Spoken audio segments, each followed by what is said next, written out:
Hey, Gio. Yo, Oh, hi. Hi. Hello there. Peace. What's up? All right. I, I'm I just trying to kept work on, out. I'm trying to I work out kept my on camera's better shouting. this way or the other way. what's that? I'm trying to work Sorry. out my camera is better this way or the other way because the reflection from the doors. Same here. I changed my sitting at least 3 times. So where to sit. Yeah. And I saw you guys. I kept on saying hello, hello. I didn't realize I had to add you to this Yeah, you room. have to put us in. Yeah, we're just sitting here oblivious to that being what would appear to be rude, I would imagine. Alex, this dude looks like the Indian version of you. Have you noticed this? This guy looks like you. When he come on, I thought, shit, Alex has been on holiday, man. He's got more tan than usual. Amazing, amazing. All right. Yep, got light there. All right, guys. Okay, Yeah, I'm back. there we go. Is that better? There was some internet issue. Oh, Hello, guys. How's it yo, going?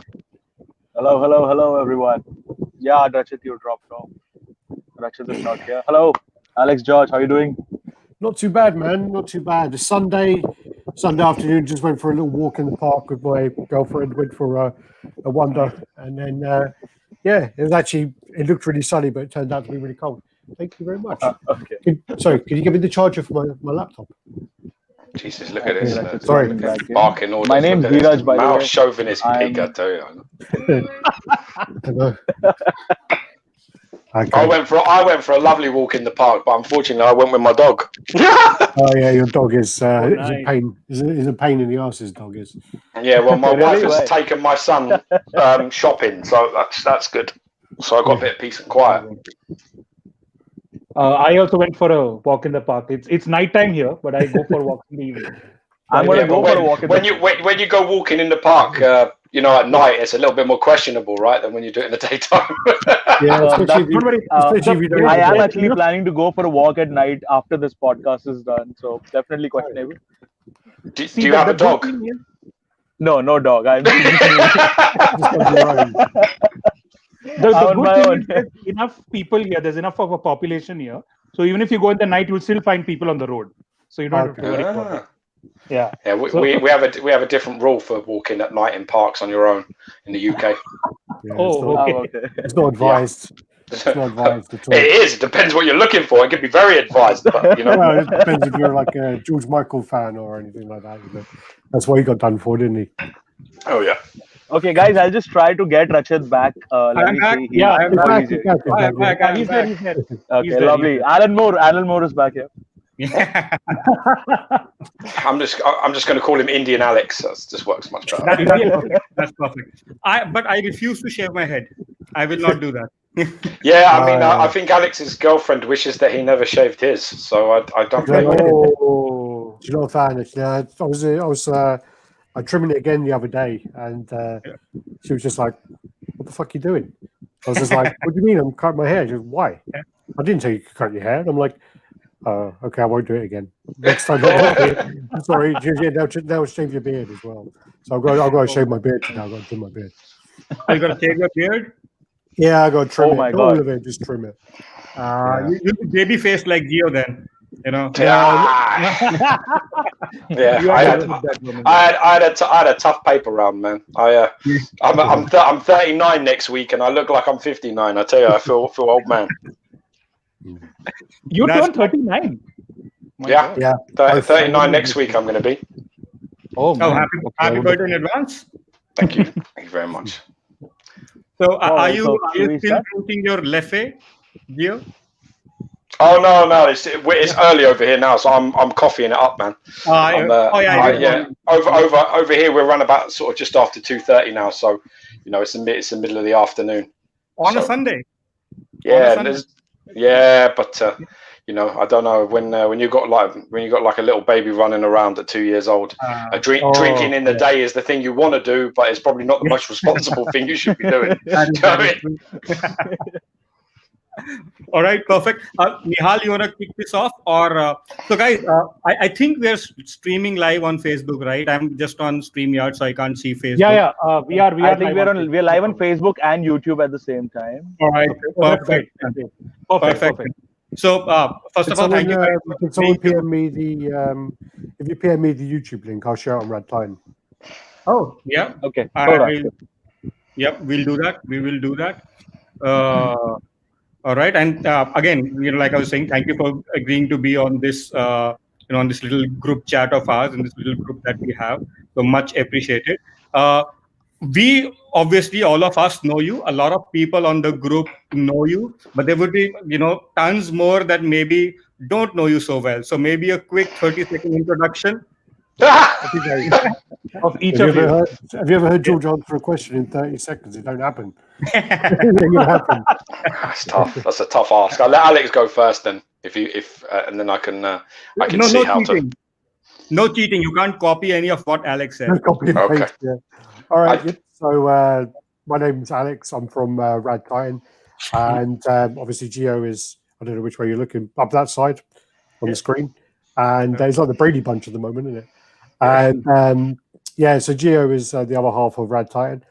We've been doing this for about 7.5 years now, so been a long time. We kind of started off as it was kind of a bit of a joke to start with, where Geo and I were buying comics all our lives. We've been friends for over 35 years, and we've always bought comics, always bought figures. We've always been into movies, comics, or pop culture. And literally, about 7.5 years ago, we started buying a couple of statues. We had a few smaller pieces before, but we just made a jump into a couple of 1/6 scale pieces. What happened was I told Geo I'd make a little video for him, I'd send it across. And at the time, Geo wasn't on Facebook, he wasn't on any social media, so I couldn't really send anything more than a 30-second clip to him. So what I did was I did these videos. They were a bit of a joke. I put on a really bad accent, like an American accent, and it was meant to be like, this is great, this is perfect, here's the piece, whatever. And then I had to upload them to YouTube for Geo to view them. And it was meant to just be between the two of us. We did 3 of those and kind of forgot about them. Just literally left them there. Then about 3-4 months ago, went past, and Geo got a piece. So he got the Thanos by Bowen. And when he got that, I said to him, your turn. You need to do the same now. You need to do this joke and carry it on. We went onto the YouTube channel so he could upload it. And I was like, hang on a second. There's actually like 120 comments on this one. There's like 120 views on this one and 10 comments and whatever else. And actually we've got 10 subscribers from them and whatever else. I was like, maybe we should actually try and do some reviews. So we did the review of the Thanos, and then Geo and I kind of really jumped in deep end of the collector's side, and we bought hundreds of pieces over the time. And basically the channel is us kind of documenting our collection journey, really, and our evolution of our collection. That was the shortest 30 seconds I've ever heard. Well done. Well, no, I was putting a line there. We were trying to, not. Okay, I'm sorry to cut you all off. So I'm really sorry to cut you off. Go on. Yeah, Rachit, I think you need to add Ayush because he's trying to get in, and the host needs to add. He's in now. And guys, I've shared the link of the YouTube in the chat, so you all can check that out also. Got it there. I can't multitask though, so I had to talk, and then now I can. All right. So then, when from like Alex was saying, so from that,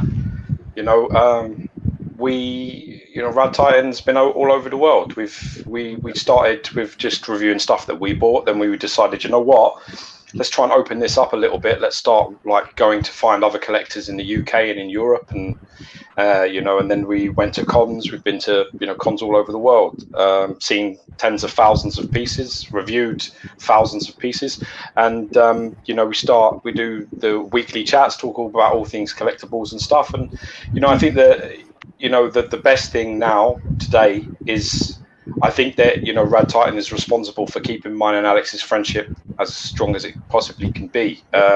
I'm seeing him on Tuesday. My son is being babysat for the entire day by my in-laws, so I can spend the day with him doing reviews and catching up.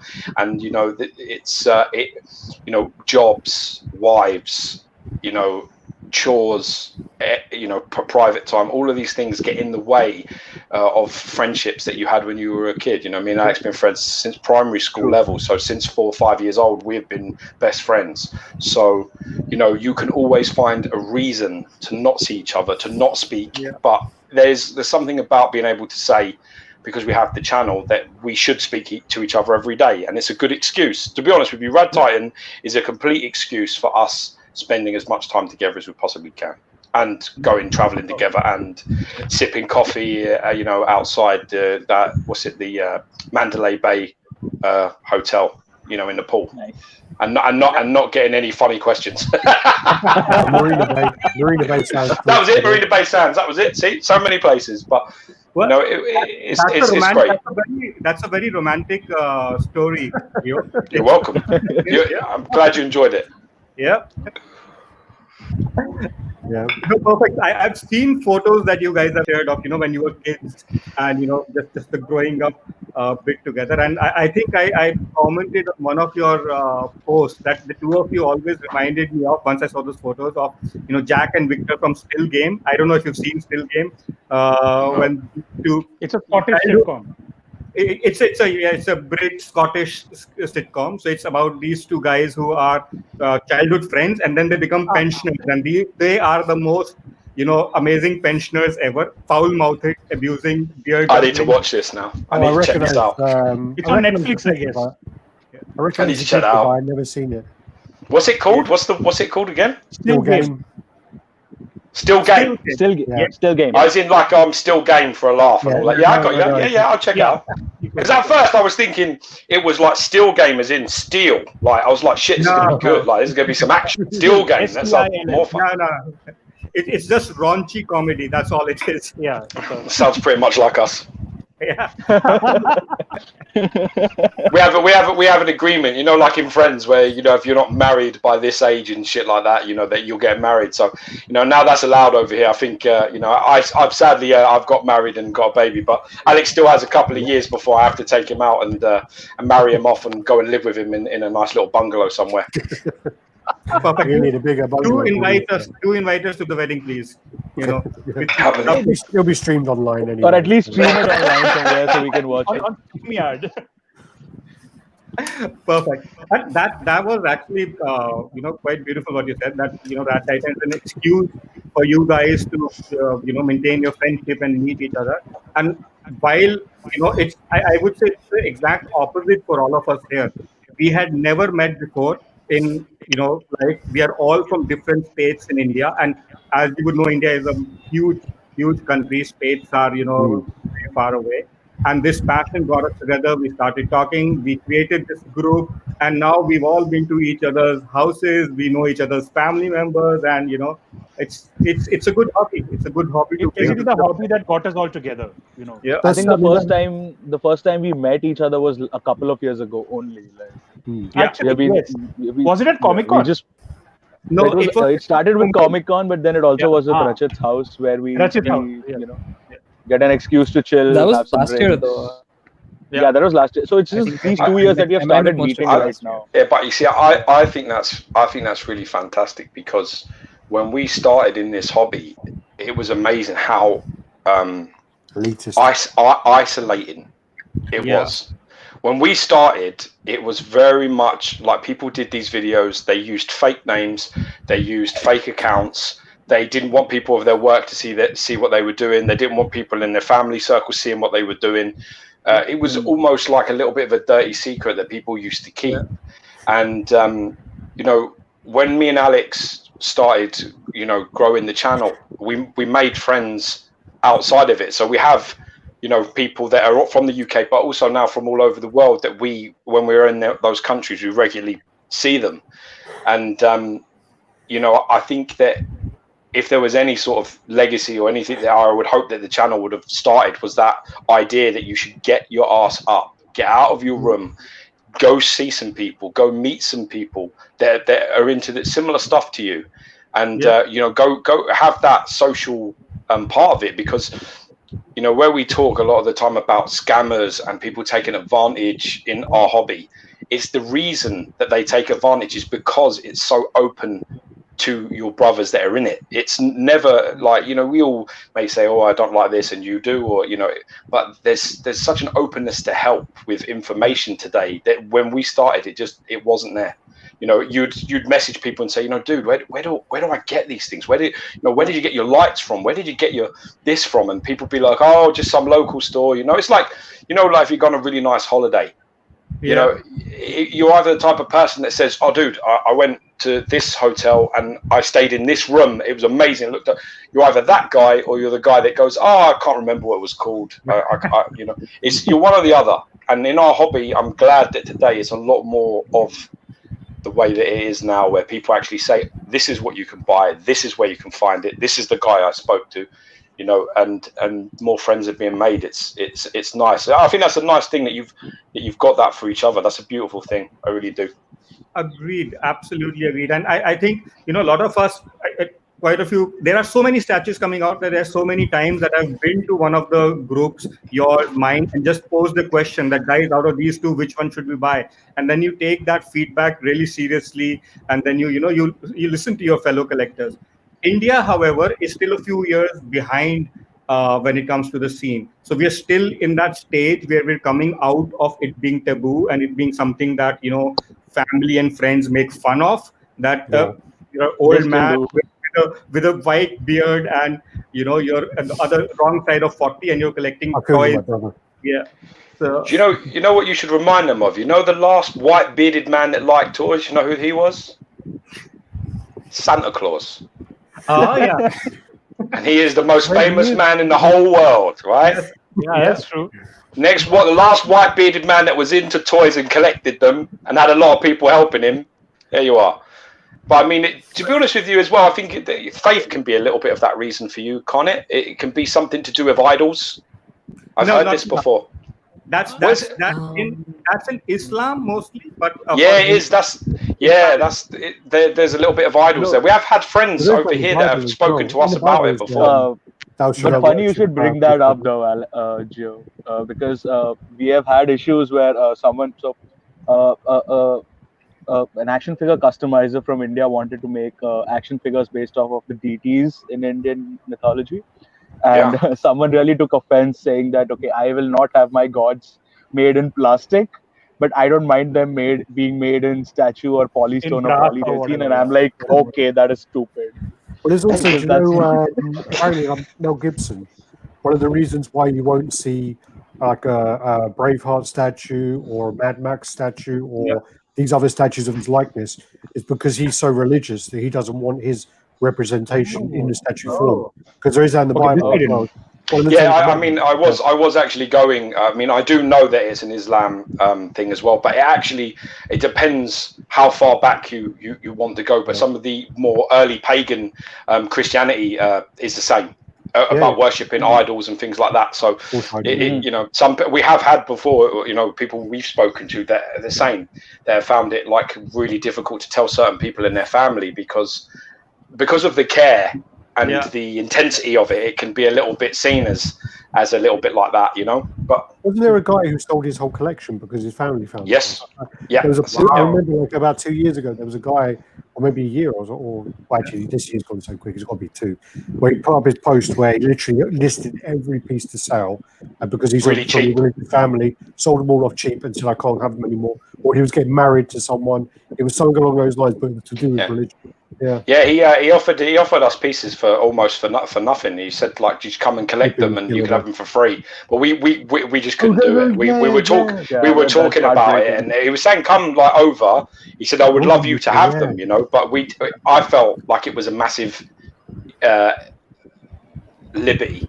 I felt it was a little like, you know, because we'd helped him and we'd supported him and we were there for him to talk to, that it was like, oh, I want you to have these, you know, as thank you, like, please take them off me, I'd rather you have them. And we were just like, we were talking about it and we were like, it just doesn't feel right. We're like, bro, honestly, just sell them. Even if you make a few £100, just sell them, put it towards your honeymoon, put it towards a deposit on a car or whatever you want to do. Just use it for something progressive. Don't, you know, giving them to us is really not beneficial to you long term. He came from a Muslim background.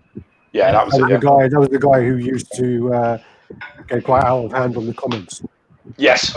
Yeah, I remember that. Good supporter though. He was good. He used to go for people that didn't like us very much, which is always we always like them kind of guys. And he was a really good supporter until he wasn't. And then when he wasn't, he was like, "Wow, man, that got dark quick." You know, it was bad. But yeah, I know what that was now. Yeah. But It's funny. sorry, Yeah, go because on. there's a difference now. We've spoken about this a few times. I don't think it was actually on our chat, but as I say, George and I talk for over an hour every day, so we talk a lot. And we had a conversation about going back to the Mel Gibson thing. I'm pretty sure that was the case to do with the religion, but it was also to do with the fact that, like in the 80s and early 90s, the actors' likenesses were not always signed across. So when you have someone like Arnold, all these big names. You would have to pay them personally to use their likeness. So that's why you see a lot of Arnold stuff, because he'll sell anything for the right money. Or you won't see certain other people like, I think, Sigourney Weaver and all those other ones from the 80s. They just don't have any interest in it. Mel Gibson, yeah. And then now when it came up to like present day, it's almost part of your contract. So like someone like Robert Downey Jr. will get paid $50 million, which is like, holy shit, that is a lot of money. But then when you look into the terms and conditions, there's a lot of like the merchandise stuff which is involved in that contract to say you're signing over your likeness. They know, so then you see 100 Hot Toys of Robert Downey Jr. and whatever else. I can't remember. I think it was Carrie Fisher who once said on a talk show that every time she looks in the mirror, she has to give. Is it who's what's his name? She has to give him money. She doesn't walk past any mirrors, because if she looks in the mirror, she owes somebody some money. It was brilliant. But yeah, apparently, this is very true. Yeah, that's interesting. I thank you for that. I had no idea, because I've been dying for a Mad Max statue. So but now we know the classic one. Yeah, the classic one. I think it was a 1/6 scale one, a kit, and he had his dog with him, and it was really nice, really, really nice. And they also had, I think, a 1/6 scale Tom Hardy one as well, but again, only in custom form. And I think you have to buy the STL file and print it yourself. But it was nice. Yeah, it was nice. See if I can find it. What's the scene like in your states in India? What's like the collecting situation there? What is it predominantly you all collect? Someone wants to take that? I think action figures mostly. Most of the collectors here collect a lot of action figures, and there's also a big market for Funko Pops here. And is that a few of us were the price? Sorry?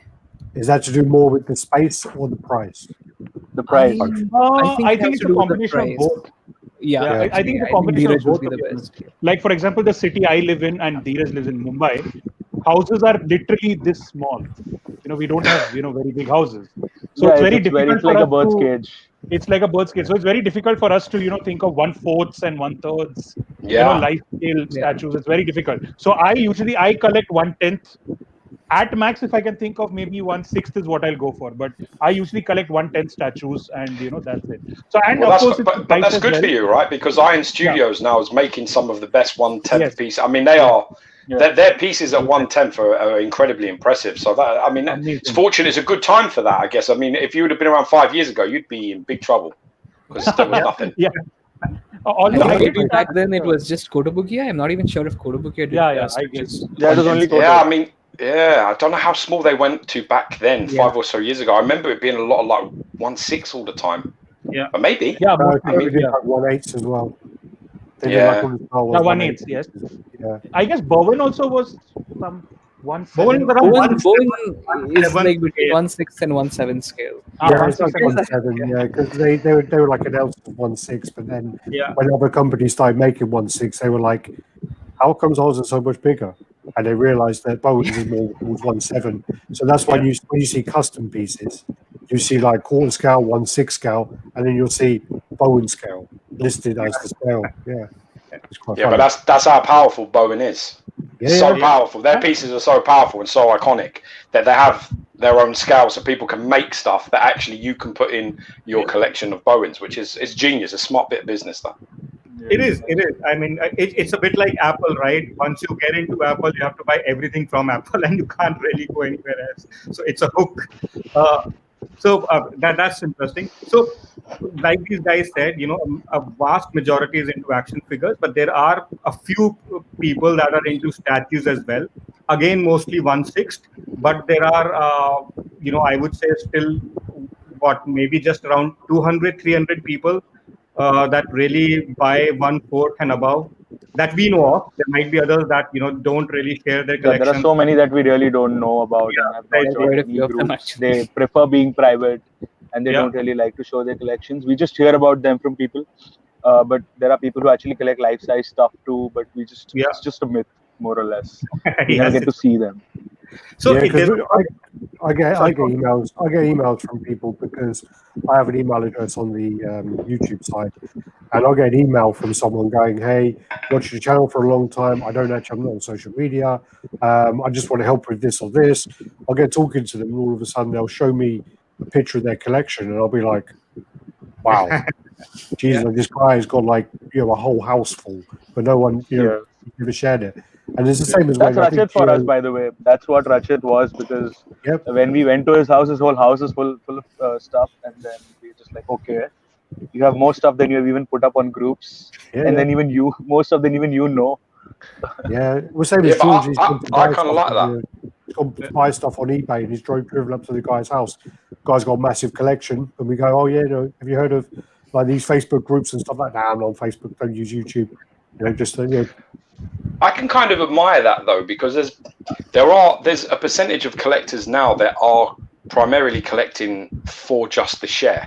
Yeah. There are people that are buying just so that they can say, "Oh, I've got," and share it in the places they want to share it. Which, I think there is a line that can become incredibly unhealthy. You need to be really careful. Alex went through a stage where it was getting unhealthy for him, where he really was trying to, if he could buy something. I mean, it was lucky because it was at a time where the aftermarket was stronger, so you could buy something for a good deal, and then you could always get that good deal back. It wasn't like today where, oh my God, that's a good price. You get it, and then you're like, oh shit, that is actually the price all the time now. I'm not going to make, I'm not going to, that's not great, or it's going down. So he was lucky in that way, but it was getting to a stage where he was buying so he could review it and he could, share it. And it was getting to the point where it was getting a bit like, wow, 6-7 boxes arriving in a day. It's like, whoa, that's some next level. At that time as well, though, eBay, you could find some gems on killer eBay. Killer deals. You could buy something for like, I don't know, what's that in dollars, like $200. And you get like a premium format, a quart scale. And, literally you would get people just list them. So there wouldn't be enough of them up there for people to have the price comparison. So I would have my alerts saying Sideshow Collectibles or Sideshow premium format, whatever. And I would have all these alerts. And then they'll pop up on my phone and I'll go, yeah, buy that. Buy that. And literally, I'll get it. I mean, it was good for RADDTITAN because it started. We got a lot of reviews as a result of it. We did a lot of reviews of this stuff. And it's always, anything that you can see is a benefit in person. There's nothing that's a waste of time. Even stuff that's crap, it's handy to see it in person. Go, oh my God, that's bad. It's still useful. Well, there's been a lot of pieces as well where you kind of get it in hand and you have very low expectations of it. And you're like, that's actually really nice. Yeah. Other things where you think, oh my God, this is going to be amazing. I can't wait for it. Turns up and you're like, oh, is that it? Is that what all these people are raving about? Really? And it's just, it's a funny thing. I mean, I've got one piece in here which I had since probably 6.5 years ago. It's my longest piece, which is Hellboy premium format.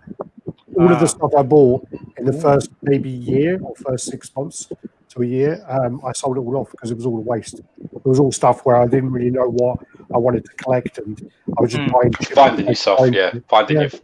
There was a lot of Bowen stuff I wish I kept because I've really bought it all back now for 5 times the price. But I wish I did keep those.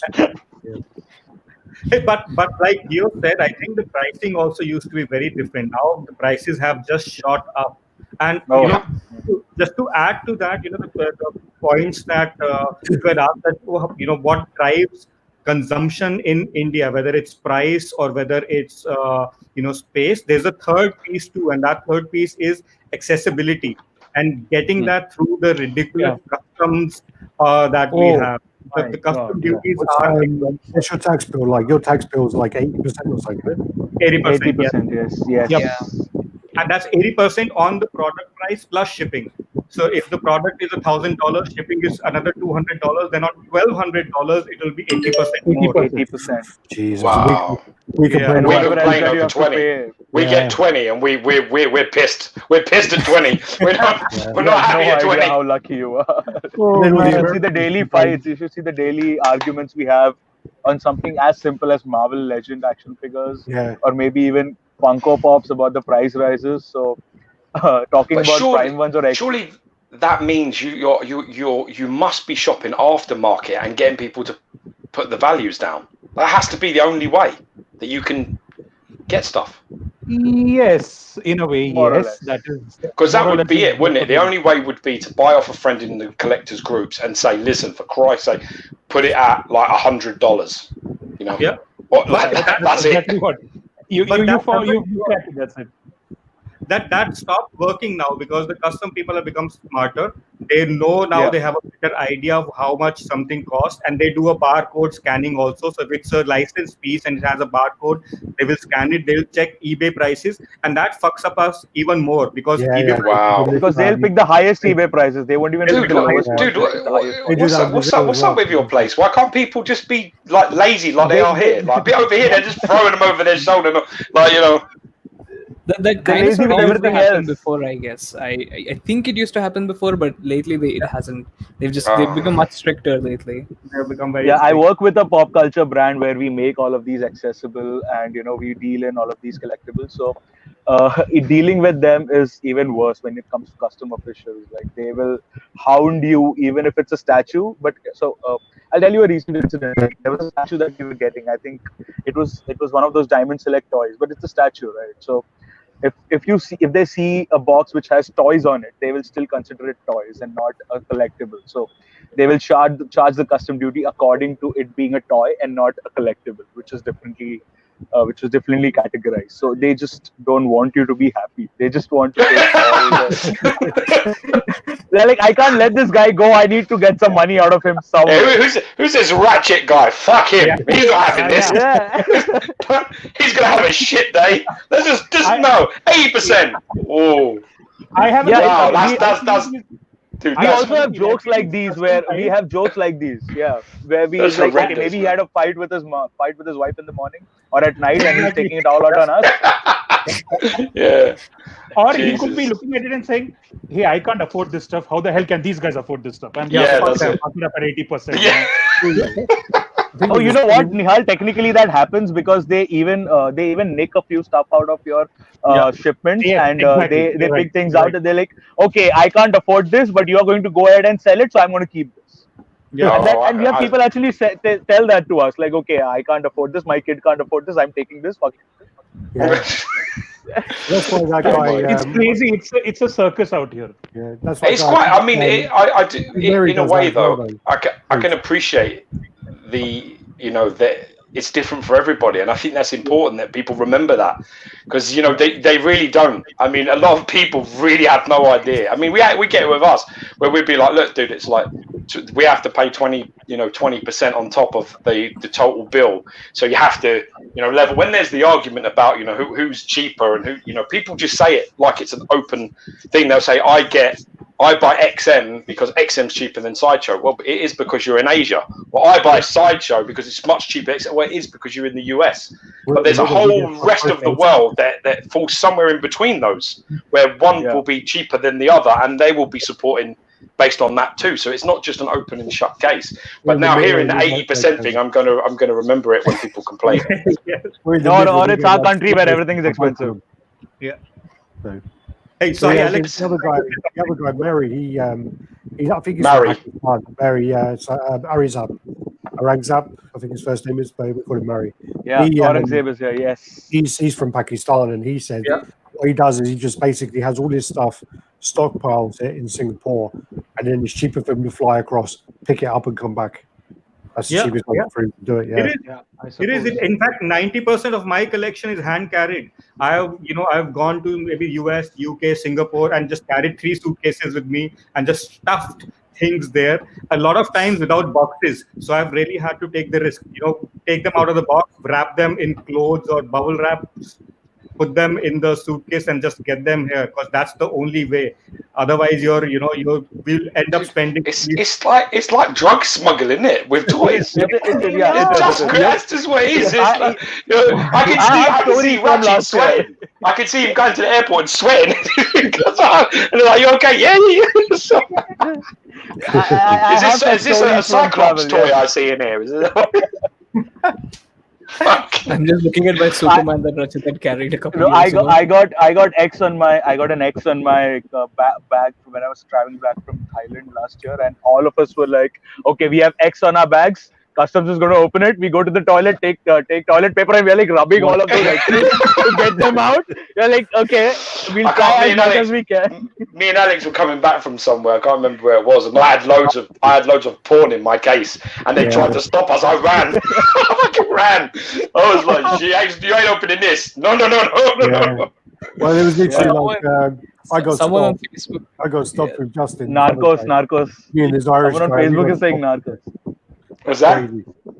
I got stopped being Justin, and then they're like, "Are you with anyone else?" And I was like, and then George just goes, his hand over his shoulder. And he's like fucking like a grandma walking, Speed walking. I was. A power walking like that.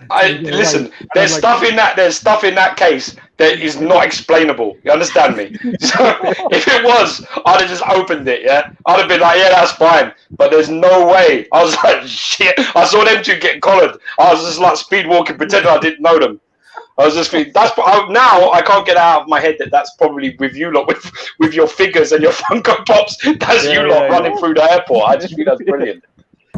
I'm like that Jordan Peele sweating GIF, whenever I'm coming through customs and like looking at them and like I'm literally sweating because I don't know what you see in it. So the biggest haul or smuggle that I have done, I remember I was coming back from the US. I had 6 1/6 scale statues out of the box in a duffel bag, and I've not even checked them in. I am carrying them, hand carrying them through every X-ray machine and everything. And like you said, every time it goes through, I'm like sweating. Will the stick? Geez, that's just brilliant. That's just crazy. Something like this happened with a friend of mine who was carrying, I think, one of those Batman 1/6 statues. It was from Dark Knight's metal, and I think the axes were metal. So he was carrying that in his hand baggage, and they're like, "Okay, we need to open this. Why is this metal? What is this axe doing in here?" And he's like, "Oh shit, I did." So basically, when you're looking at the groups and we're saying, "Oh, the weapons need to be metal," you're going, "No, please, no, plastic." Yeah, now I get it. The Batman, the XM Batman Samurai, they made that into a pure version. And when the guy who runs the company, Royal Cylinder, he basically was bringing it across from Malaysia, and the swords all got taken off. Swords all got taken away, And he literally had to wait 2 days. So the first day of the convention, we didn't have the swords on. And the second day, they luckily got them. I think they had to pay to get it back for admin fees and all this bullshit. Yeah, it's funny. How much damage can you do with a 1/6 scale katana? For Christ's sake, you could give us some of that. Yeah. What's the comic book shops all seem like over yours? Are they collectible shops? Do you have a line of them? We don't have comic book shops here. Zero. We just have a couple. Yeah, just a couple. We have a comic book library come cafe in Mumbai. A couple of stores here and there. That's about it. One of them is our store, which is a collectible store. That's about it. So everything else is online. In London, you would think that in London there would be like a lot of options. All we have is Forbidden Planet, which is a chain. Yeah. And we have then in the whole of London, maybe I would say like 5 comic book shops you can walk into, and all the rest are mail order. We have a chain in India known as Entertainment Store. but they also don't keep a lot of comic books. It's mostly merchandise, a couple of figures here and there, but no specific dedicated pop comic book culture, store. and you have these hardcovers that they've stocked up, but you don't get individual issues in India, at least, unless you know you get releases from elsewhere. That's like with Forbidden Planet. You only go there to look at the statues because the prices will be the same in pounds as they are in dollars. So it'll be if a statue is $1,000, you'll go to Forbidden Planet and it'll be £1,000. And literally, you can go onto Sideshow's website, order the exclusive, pay shipping, pay tax, and it'll still be less than Forbidden Planet. The same as comics as well. You only go to Forbidden Planet if you kind of want reading copies. If you want to grade copies, don't bother. Don't bother. You want to take them to CGC and grade them, don't bother with Forbidden Planet at all. Sad, really. Yeah. So, Alex, on that, I've been to Forbidden Planet. I would give my right arm to get those prices here. The thing is, I mean, like over here, we look at that and we're like, are you fucking kidding me? And then also the thing with Forbidden Planet is the display window that they use is facing the sun. So literally every piece they display are the piece you buy. So when you go in there and go, oh, I want one of those Magnetos, Sideshow premium format or Marquette, sorry. They'll go, okay, and they'll go in the window, they'll take it out and they'll box it up. And literally you will have that sun faded version of it. And literally a long time ago, I saw the Hulk Marquette there, and I looked at it and I was like, wow, these colors are horrible, really bad. He was almost like a yellow, like a pea yellow. Yeah, he definitely looked like he had some sort of liver complaint. Like jaundice, yeah. And then basically, I put off buying the piece for so long because of this experience with that. Or also, they have like 2 millimeters of dust coat like caping them. And then I managed to get like the Hulk at like a discount price. I paid like £300, signed by Lou Ferrigno. I get it in, and I'm like, this piece is actually really nice. A really nice piece. It's a shame it was signed by Lou Ferrigno, though, considering that it's a Mark Ruffalo Hulk. But we'll just forget about that. Hey, but he was used for motion capture or something, so it kind of counts. Listen, the only thing that links Lou Ferrigno to that Hulk is actually there's nothing. I have nothing. There's nothing. It's the voice and the face. Or something I think he did the grunts for it. He did the voices for it. Yeah, he did the voice something for it. He did the voices for it. Yeah. Really? In one of them, he did the Avengers, I believe so. He did all the like. So Mark Ruffalo is that bad? He couldn't manage some Lou Ferrigno growling. Is that it? Is that what you're telling me? Yeah. You're telling me that they sat down with Mark Ruffalo and went, "Yeah, we're going to use Lou Ferrigno." Okay, do you mind? Have you? The man who is like 70% deaf. That we're going to use him. We're going to use that guy. He's my least favorite Hulk, man. I'm totally okay with him being used as Lou Ferrigno. Yeah. Oh, what, Ruffalo? You're not a fan, no? Not a fan at all. No. I'd have to agree. It's not an over Ruffalo any day. I've got to be honest. It would definitely be my worst Hulk as well. I'd probably take Eric Banner over him as well. Yeah, I need to watch that one. Yeah, exactly. I agree. Eric Bana also over him. Totally. Yeah, Hulk from Norton's movie actually. Hulk's design from Norton's movie, which was just fantastic. Edward Norton would definitely be your choice. Yeah. And to be honest with you, if he wasn't so bloody difficult, he would still be the Hulk today. But he's just too difficult to work with. He changes scripts. He wants a producer credit all the time. He makes things really, really difficult. He demands things are left in. He's very, very hard to work with. I've heard so many stories about him. The one he was in, he took over as director, I think. Yes. Yeah. That's what happened. But probably because the director that was originally working wanted to kill himself from working with Norton. So he was just probably like, I have to get out of this. I can't work with this guy, because there's stories about him actually coming in the morning, Eric and Norton, and basically like walking into the director, and saying, what the fuck? Why is this line gone? What is, who wrote this and why is this changed? Or, you need to add this. And he would just despair, this guy, and was like, I really can't work with this guy. And it's not, sadly, it's a theme that's going on. Apparently with American History X, which he did, he almost, I think he wrote almost 80% of that film.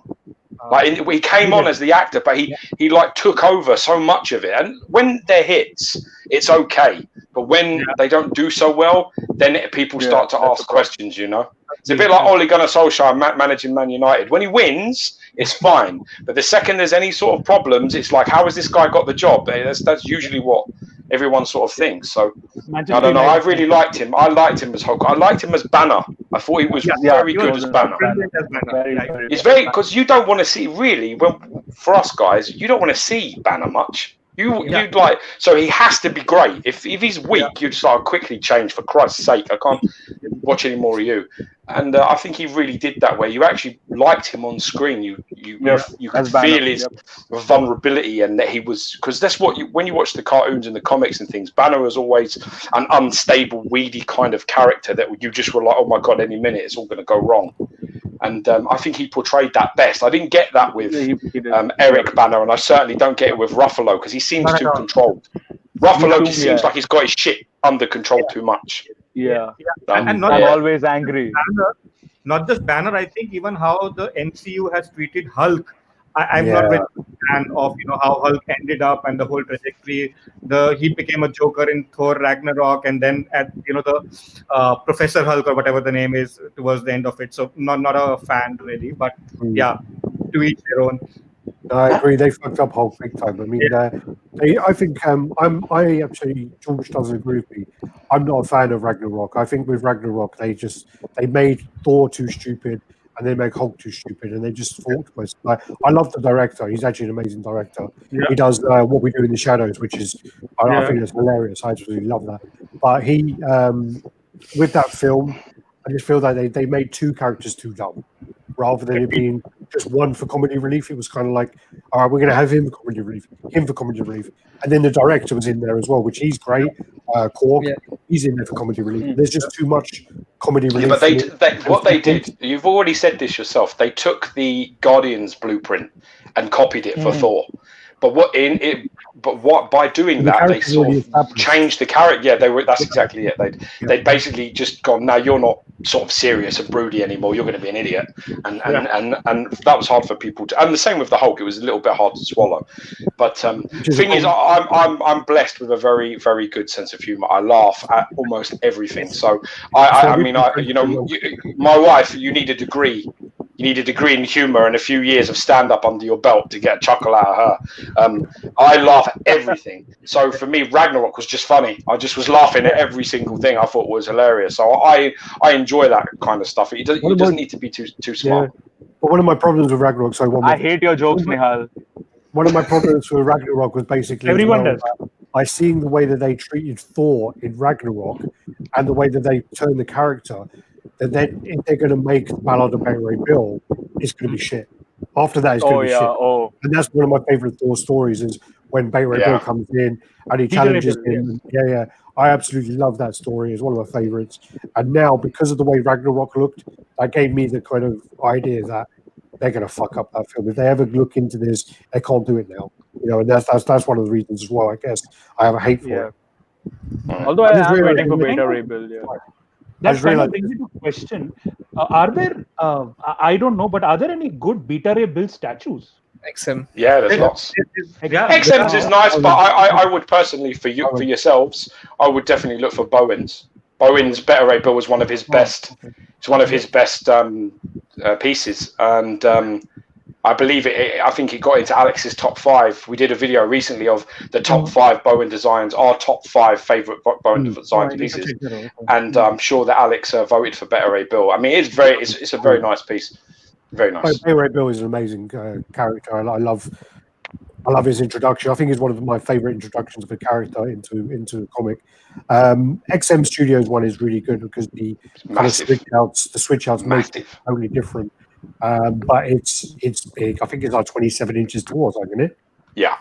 Huge. It's really tall. Really tall, really wide, it's quite deep as well. I own the piece. I own the piece for a while. It's a nice piece, but it's excessive. And to be honest with you, I wouldn't say it's that much better than Bowen's, in my opinion. So if your space is your issue, but you like the character, I would definitely suggest picking up Bowen Design's version. Well, that's the thing about Bowen is it's true to the comic. It is true to the comic. That is what Yeah. the comic is. And in XM is more a modernized take on it. With the, I think, is it Certron base? Yeah. Well, no, it's not confirmed. Yes, it's not confirmed, but it's yeah. I have a feeling that XM does variants very well. I mean, they do a take on a character very well. Well, it's like a modernization of it. Yeah. Modernization, exactly. Yeah. I mean, it's quite clever because, you know, when you look at things in a comic, when you look at things in an animated program, you know, buckles and straps and, you know, they're not real. They don't look real. It's just a little nub of a drawing or a sketch or something. It has nothing. It has no, you know. And when you start building things in 3D, it has to be functional. It has to look like it would work. Otherwise, it's a waste of bloody time. And that's the one thing that XM really get. They can turn armor, you know, sort of like almost Kevlar-like clothing and battle stuff that you would, you know, that the Punisher, if he was a real guy, what he would wear. You know, that's how they sort of, I think, how they see things. I think they think, right, if this guy was real, what would these straps, what would these buckles, what would they look like? It's like Cable. It's exactly the same, how they did that. You know, he's got, you know, the way he has all his pouches and buckles and belts and straps, it has realism to it, which in the comics, it just doesn't have. So I think one of the big factors as well is when you look at things like Bowen, I think it works for Bowen because of the scale of it. So because of the 1/7 scale, you can take it right out of the comic book, and it doesn't need to be as like textured, as detailed as such. I mean, some of the pieces are great, but then when you go up to a quarter scale big piece, you're going to need to add texture on the jeans or the side or whatever. If you were to go directly out of a comic book and make it quarter scale, it is just going to look toy-like. If you took Galactus, the way he looked, and made it into like the sideshow Marquette, I like that piece. George doesn't, but I think that the modernization of it really, really works well. Oh yeah, that part of it's really good. That part of it's really good. And use the colours from the comic. It looked like a man wearing pajamas and a stupid hat. You know, it wouldn't work. I've got to ask you guys then. So if let's say, for example, I'm coming over to your house, I'm gonna come over and have some dinner with your family, and I'm gonna bring you any statue or any piece that you wanted. What would be your pieces that you would want me to bring to you? Is there a size restriction? No restrictions. What you can have whatever you want. I'm gonna carry it. I'm gonna walk it over to your house. Interesting. Hypothetical, not buying you anything. Yeah. There's no contract. I'm not signing anything. I'm just saying, if I was coming, well, what exactly would you want? Because I'm wondering if space isn't the issue and price isn't the issue and availability isn't the issue, what would you have if you just had one? Just one. Ayush, you want to go first? I will take 30 seconds. I think the very first ones that pop up to me would be the Prime 1 Studio Jason Fabok releases. So maybe I'd go for the Batman because he's my one with the cape up in the air. He's landed. Yeah. Like he's my favorite artist. So and I have his Detective 1000 variant cover of his. So I'm a huge fan. So that's the first thing that pops up to mind. Good. Well, that's probably a good start. What about something that's already been released? Because that could be released to be a production nightmare. That cape could lean, and that cape could be fucked. So but don't spoil his dream. He just had a dream. He was a man with his dream. Realism coming. That was the first thing that came to his mind. You were like, "Yeah, that's gonna fall over. That's fine. Don't worry about that. Pick something else." Yeah. Okay. Something that's already out. Something that's already out. Yeah, because there's always like... Listen, you hold firm. Don't let him bully you. Yeah, this is your chat. You remember that. You said Jason Fabok. You said it. It was a really romanticized story about how you love his stuff and what you have. You stick to your ground. Don't let him bully you. All over those cornflakes. You still listen, God. I'm not letting you bully Ayush. You can forget it. You're not having that. Dheeraj, over to you. Your selection has been fucked off. We don't care about your Fabok. We never did. I mean, Rachit, how coincidental? Sorry, Rachit, how coincidental it is that it's Ayush's selection and the subject of lean comes about. So we always talking about patches that lean. So we've one of Yeah. our admins. There are a couple of admins that have not been able to make it. So one of the admins, whenever he sees any dynamic pose, the first thing he'll say is it'll lean. The very first. I like that guy. Yeah. That's my kind of guy. That guy. That's a pissing on your cornflakes guy. I like that guy. In the UK, we don't have that issue about leaning because here the heat is kind of quite steady. Level. Over in India, you're going to have high levels of heat unless you've got aircon and climate control. So that's where you're going to get more lean. Over in Asia, as well with the humidity, any kind of jacket like on Mixed media. Lobo, for example, I saw 3 or 4 Lobos in the Philippines. All of the jackets were flaky because the polyurethane in the humidity is flaked off. So you guys must have a huge factor about that in your country. Yeah, you want full sculpts and solid engineering, otherwise you're screwed.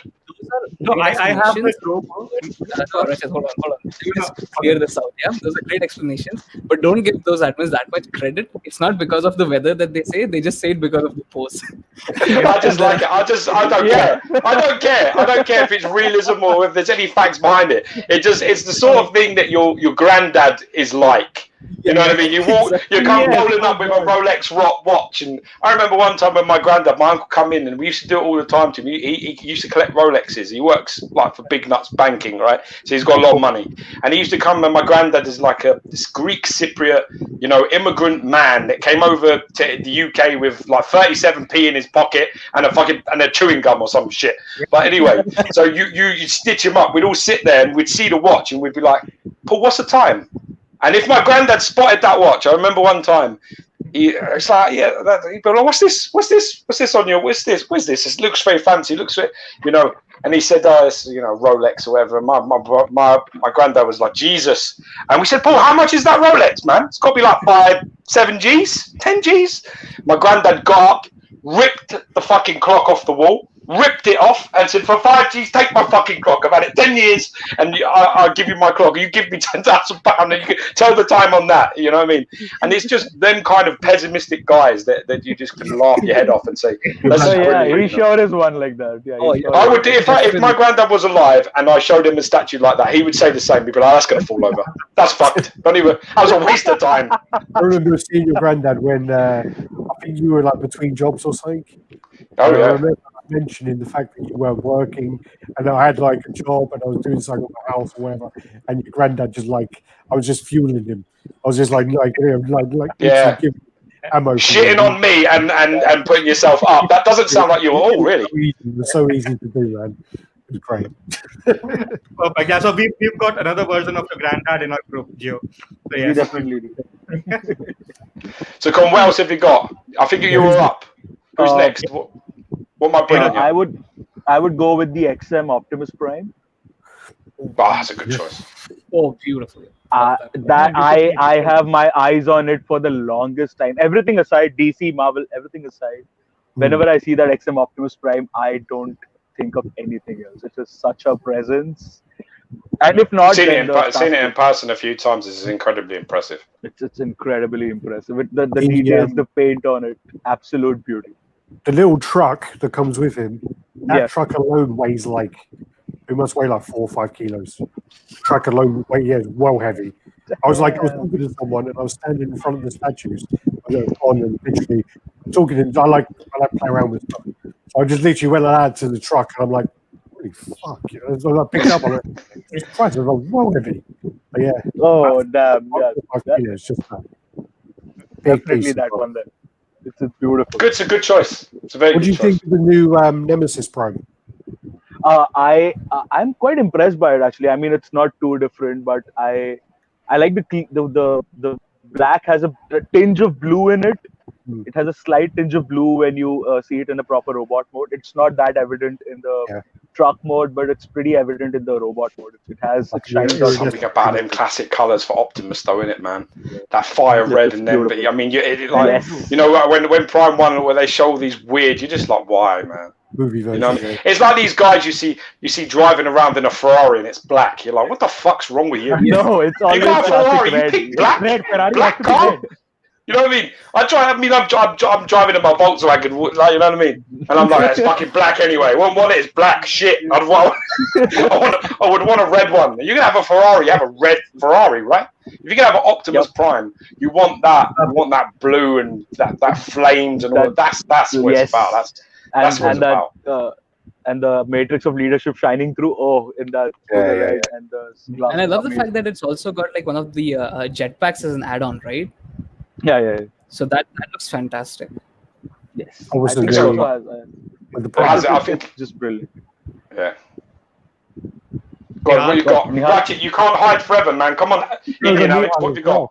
Got me or where you going? We go Nihal up here. All right, yeah, go if you're ready. Oh, he's got away with it again. He's lucky. He's had the longest time to think. Well, if there was only one statue that I could get, it's a bit of an old piece, but it's one of my personal favorites. The Sideshow Skeletor. I have it. Yeah, You have it. Yeah, I have it. Yeah. You just got it. Yeah. That's one piece. You'll be really upset with me because I have it.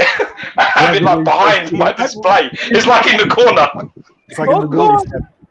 Because it's like because it's 1/5 the scale. Most of my stuff is quarter scale, so it's. But I mean, it's a very, very impressive piece. It's a beautiful piece. I love that. Out of the He-Man and Skeletor, I prefer the Skeletor, to be very honest. Oh, definitely. Both very nice. I think most of us do. Most of us prefer the Skeletor. It's a great code. Yeah. It's a beautiful statue. I mean, and it comes with the alternate head, right? The yellow head. Yeah, it comes with the sort of comic, the cartoon version, and then it has like the more realism skull. Yeah. I think. But that's a beautiful statue. Yeah. There's his head there, I think. There you are. Here you go. There's the realism head there.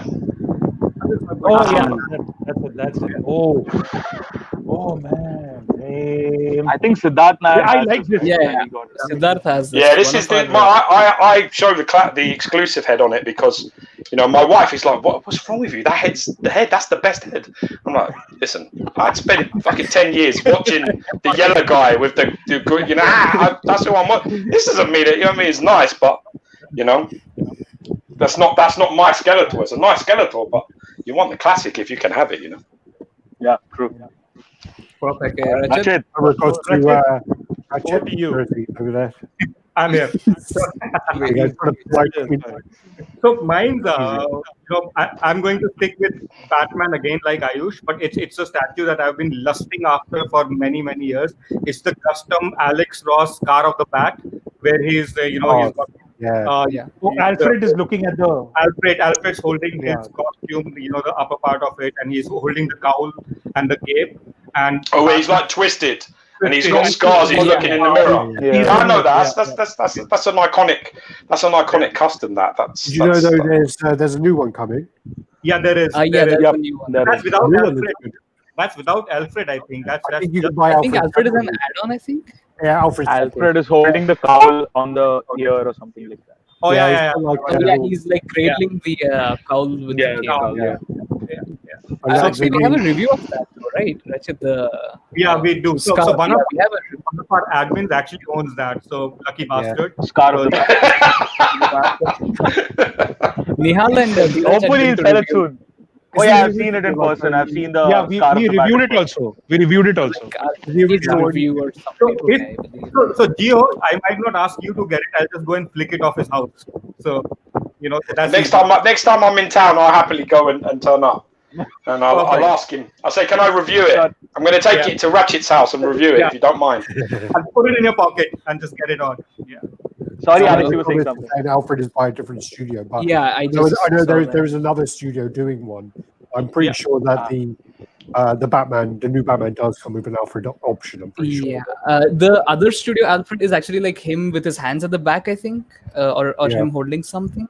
And the one with the statue is the one where he's cradling the cowl. All right, so I might just have a chance. But if it was a licensed piece, then I will, most probably go for the Exit Suit Batman from Prime One, the huge ass Batman. Yeah, that's a nice piece. Yeah.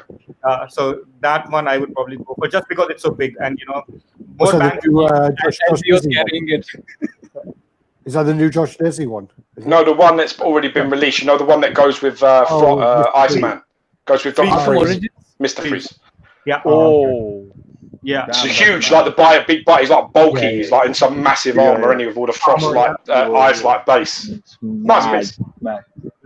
I have a question for each of you. What's your favorite pieces from your respective collections? What can I get you from India? That's two questions. 80% of fucking chewing gum by the look of things. Anything else you're going to bring me, I'd feel too guilty to take it off you. I probably wouldn't even. Next time I'm going to bump into anybody from over there. When I see Mary again and he offers to buy dinner, I'm just going to say, nah, dude. That's like, no. 80%. I'm going to wake up in my dream and scream it. My wife's going to be like 80%. What do you mean 80%? 80%. Yep. Yeah, we have people asking you it'll be high pitched too. So I guess what- the only thing that is similar to like the prices of US or a little cheaper would be books, comic books for that matter. I think we get them at around the same price as it would cost in like America. So CGC stuff or no, just regular. CGC Not hardcover is CGC. expensive in Asia. But there are some books, but there are some books that are out of reach in the US or the UK, but we have like hordes of them in India because no one's fucking reading them. So, yeah. No, they're just like going on sale on Amazon or some other website, and we just get lucky at times. Some Amazon glitch comes around and people buy it for $300, like 300 rupees and not 1,000 rupees. People have gotten the art of Alex Ross for like 300 mere rupees because of some Amazon glitch. How much is that in pounds? Yeah, so it's just Oh wow! Yeah. Okay. Yeah. What's yours, it's Gio? barely What that would you much. want? What would you want them to bring you, Gio? No, I mean, no, 80%. Fuck all. It was what would you want them to bring you, and what was your number one piece in your collection? It's hard. I've got into the stage in my collecting career, like my collecting now, where I want more personalized. I'm going a little bit differently now. So I'm picking up sculpts that I really like, and then I've got a guy in the UK that is a very talented painter, and I'm having him make my version. So I have a Thanos that I really like. I have the XM Studios Thanos that I had repainted, and I found a custom base for it. There was only 50 of them made in the world. I had a one of a kind head made for him, and all them sort of things. So mine would probably be that one. So. Oh yeah, look at that base, guys. So that's probably my favorite piece at the moment. I have him next to Doom. There. That one. But that Doom. Yeah, so that would probably be my favorite, but it has the most personalized on it. I've started to get into that. It's just naturally evolved into now me not being afraid, because I was really afraid when I started about customizing anything to make it less factory, because I was worried that if I ever wanted to sell it, people would be like, "Oh, it's not factory. It's not it's not the original way." But I've got to the point now where I'm just like, you know what? If the sculpt is what I need it to be, or that what I think is the raw essence of that character is right, then I can paint it in the suit colors I like or the style I like. And make it more for me. I'm getting to the point where I'm starting to care less about what other people may think and more about me enjoying my room to its most, not thinking about selling anything, because the aftermarket's got so bad. I actually now think, all of this shit's worthless to some degree. Let's just make them what I want them to be and enjoy them for me while I enjoy them. And if I was to fall on hard times, something bad was to happen, and I needed to get the funds. And I can't price these things because there's none of them. There's I have to just do the best I can. So but I've got past the fear, I think, and I'm just trying to make it more my own rather than factory stuff. Perfect. Yeah. And did you buy that Doom when it was like $300 or when it was $3,000? Look at my face. Do I look that smart? The thing is, it took me 7 years to get Doom. I wanted Doom from the minute I started collecting, but the prices have always been what I would consider to be excessive. So I managed to pick it up for about £1,800 but I have the exclusive. but it didn't have the inserts for the box, so I had to go pick it up. So it has the outer casing of the box where the edition size, so I know it's a genuine piece. But it doesn't have the inserts because the guy got divorced and had to move all of his collection from a massive house into a little apartment. So he got rid of all of the inserts for all of his boxes and just kept the flat boxes. So I can't ship it. If I ever wanted to sell it, it would be a bit more of a problem. But you know, in the end, it was at a price that I thought, I can pay that price. You know, I think that's acceptable for the piece, for the work. So yeah. Gio, you still have Sideshow OG Thor, right? That's like my favorite piece in your collection. I think you got it like back when it came out, right? There he is. Just a bit. I can just about get you the angle on this. You got it later on. You got to do it later on. I got. Did you get your Thor off Mike? I did, yeah. I got it off a friend, but I bought it off from a good friend of mine, Mike Wells. I went round to his house to pick it up, because the cape is a fabric cape that then they sculpted over the top of the fabric. It's very so a lot of people don't know that, but the actual cape that's on him is fabric, and then they sculpted over the top of the fabric. I have no idea why they did this. They cast over the top of the fabric, so it's almost like when you have like a plaster on your arm, and they use sheets. It's kind of like that on the inside, and then they kind of sculpt cast over the top of it. So when it breaks, it kind of cracks a lot because the material dries it all out. But then it kind of like when it cracks, it will hang. So you have like these hanging bits, and like it's weird. Yeah, we only know that because Omar Emperor told us that. And the cape is actually connected to the body. So when you ship it, it's connected. You can't remove it and put it somewhere safe. It's on the body. So if it rocks and rattles around, it's not going to end well for you. So most of it was just one piece, right? The whole statue, except for maybe the head. It's the head and the hands. Actually, I think it's just the top hand. I don't think. The top hand with the hammer. That's it. Yeah. All right. Over to you, Alex. What would your one piece be? Well, my favorite bit of my collection is probably the Promo Driver. I love the piece. I mean, I was a huge fan of the anime when I was a kid. When Pro1 delivered it, I think they executed perfectly. I am a big fan of Wolverine. I'm a big fan of Silver Surfer. I'm a big fan of Robocop, and I don't feel like any of those have a perfect statue linked to them. And when I see the Guyver piece, I'm like, that's spot on. That's spot on for the character, and absolutely love it. Absolutely love it.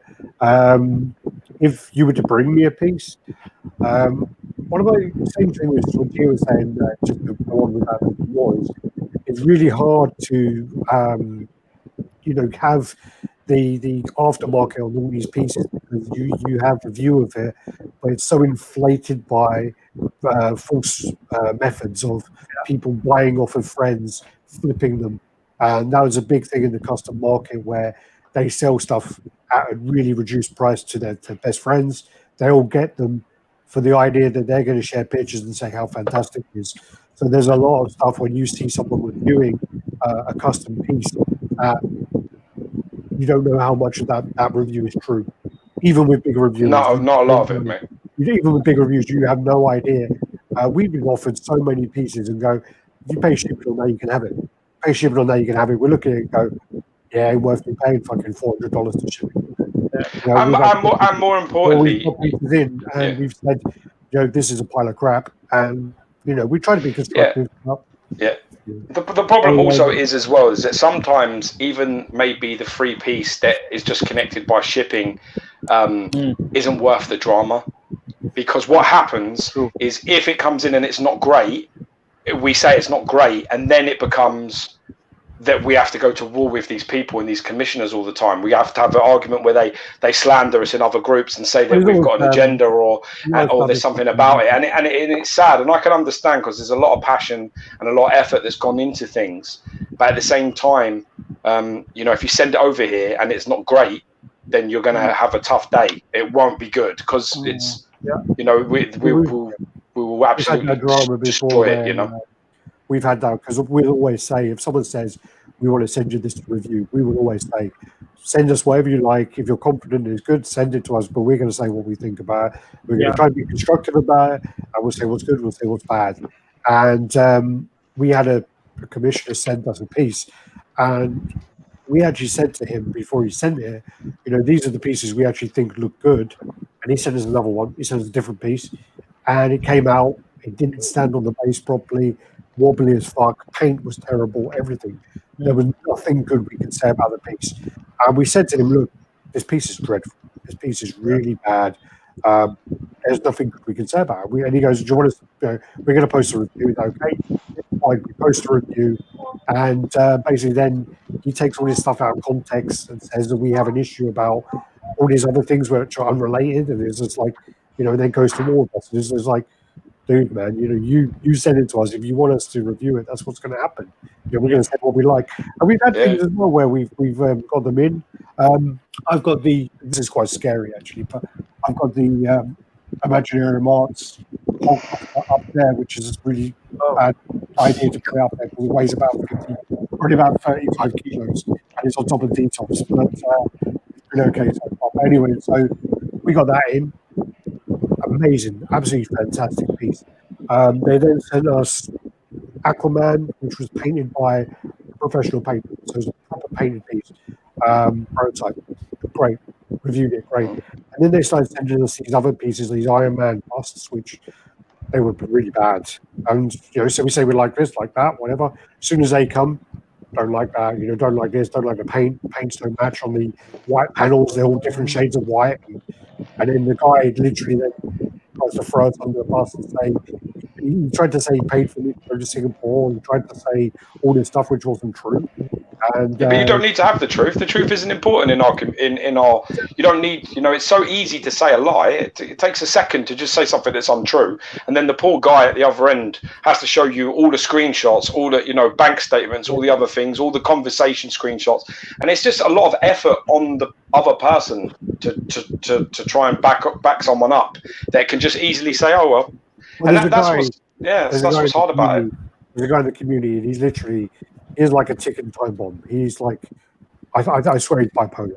But anyway, he's a ticking time bomb. And what he'll do is every 6 months, he'll explode.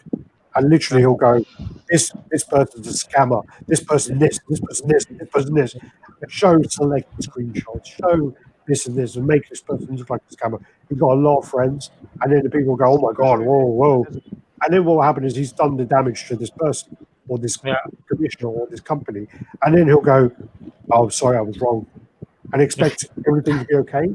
It's like when you're like a child. And he does it all over again. Yeah, when you're in the playground and you're like it's a child, 10 years old, and you have a fight, someone punches you, you punch them, you go to the headmaster and like say sorry and shake hands. You shake hands, and then as a kid, it's all okay after that, isn't it? You're like, oh, okay, we shook hands, we're fine now. But as an adult, that doesn't work. You've already done because you've wrecked them people. And he's done it at least 4 times in the community. Wow. He goes away and he does it every 6 months, and he makes a massive explosion when he does it, and then he fucks off, comes back, and he wonders. This guy wonders why I won't accept his friend request. Yep. he's upset with me. He basically he wouldn't let me post it. I put a post in his group, and he wouldn't okay it. And that's fine. And he was just basically like, "You won't accept my friend request," and so I won't. I was like, "Look, I can't have people that are so unstable like that." Yeah. I talk that I show pictures of my family. With my friends requesting things. I show my son. I show like other stuff. My private life.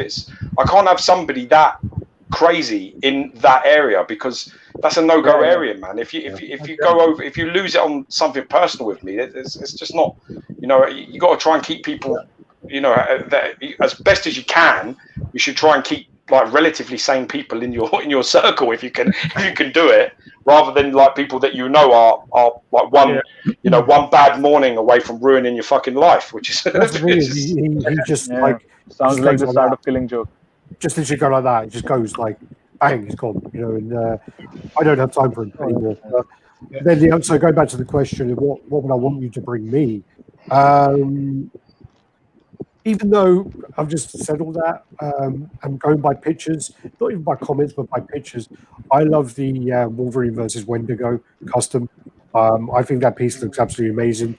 It looks like one of my, like, just by going by pictures. And also, I have a few trusted friends who went to a collector's house. So Mike, Johnny, I think Andy as well, and a couple of went to Dio's house. He's got one. And then they all told me, they go, this piece is next level shit, you know, and I trust their view on it. So with that one, it would be that from not seeing it in person. If it was a licensed piece, I'd probably go back to a piece I've got rid of, which I do regret a little bit, which is Conan Fury of the Beast exclusive. I'd go with the brown one. Brown one. Yeah. I got rid of that one and regret it a bit, but I love the piece. Absolutely love the piece. Troy McDavid. All right. If you're gonna take that 80% and bankrupt these poor bastards, right? Bring me an XM Moon Knight that I actually got rid of and I shouldn't have done. I'm kind of missing that piece. I wish I'd have had that back. Oh, XM Moon Knight. Wow. Yeah, I stupidly traded that for some bird shit man anti-venom from Prime 1 that was it probably is the worst decision, honestly. Oh, that's a bad statue. I don't like that statue. Yeah. Oh, George, You're not wrong. That's the problem. Yeah. Next year we're going to do top 5 regrets then, yeah? Yeah. We'll do that for next chat, yeah. Spoiler. I think I remember watching the review for the Moon Knight by you guys back when it came out. I think I remember that. Yeah. That's a good statue. Really good statue. Yeah. We did review it, and then stupidly, I don't know. I think George was a bit. I think he was distracted by the fact that George had a pre-order for XM Scorpion, and he basically made a big deal about it. Had a little hissy fit. He didn't want it anymore, and I said to him, "All right, don't worry. I'll get you. I'll get the Moon Knight one, and we'll just swap pre-orders around, and I'll deal with it later." So I think I got you the Moon Knight one. Yeah, that's fine. Gave it for the pre-order, and then I kept Scorpion thinking, when Scorpion comes in, I love Spider-Man, so all right, it's no big deal for me. We unboxed them on the same day, and I think when I unboxed Scorpion, everyone in the room was like on their phone looking up to buy the Scorpion, contacting these retailers, going, "Have you got one? Have you got one? Have you got one?" and trying to get one straight away. And then George was a bit like, "Fuck." And then we unboxed Moon. And then I made a worse decision. I made a bad one, and I compounded the issue by making an even worse decision. I don't forgive you because you were there and you were impartial. You should have pulled me aside and you should have said to me, "Dude, what the fuck? Don't trade that. Don't trade that." But you didn't. I was there. I was in the corner happy with my Scorpion statue. I don't give a fuck about you. He was waiting to make fun of you, Gio. He was just waiting to make fun of you. So that was a bad day. That was a really bad day. Both Caleb sculpts as well, weren't they? They are both Caleb Nifson, yeah. They are both great pieces. Really nice. Perfect. One day I may get it back. One day, maybe not, but one day. Yeah, I think that piece is going to go up in value a lot. When the TV show comes, how much does it go for right now? Has it increased in price? The Moon Knight? I saw the last one went on bids was about £1,000. Okay, that's not so bad. That's all right. Yeah, the problem is I paid like retail for mine, and that's an issue. When you've paid a certain price for yours and you've had it in your persons, paying double or just over, just under double for it again is kind of like, it's a very hard pill to swallow. That very, very difficult to accept that. So when you make these mistakes, they are quite costly, and I think that might be out of my reach now. I think I don't think I'll ever see it for the price that I'll be willing to pay again.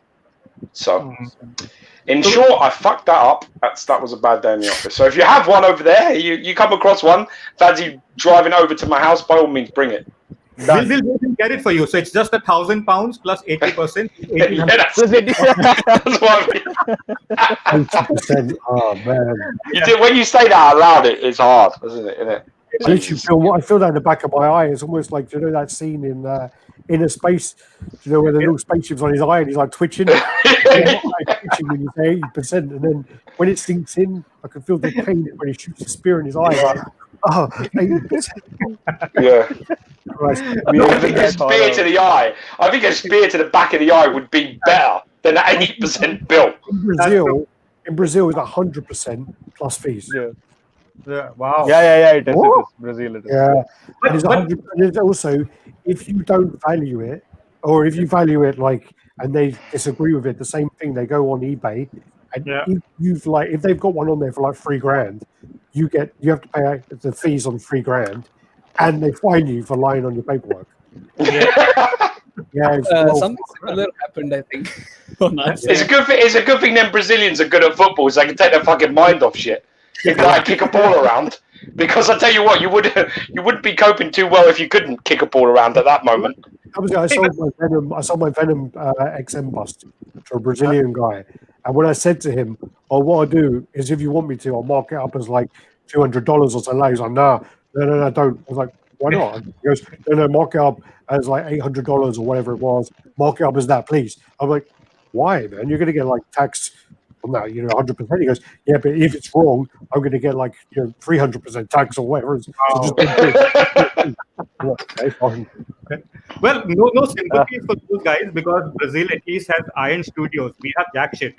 We have nothing.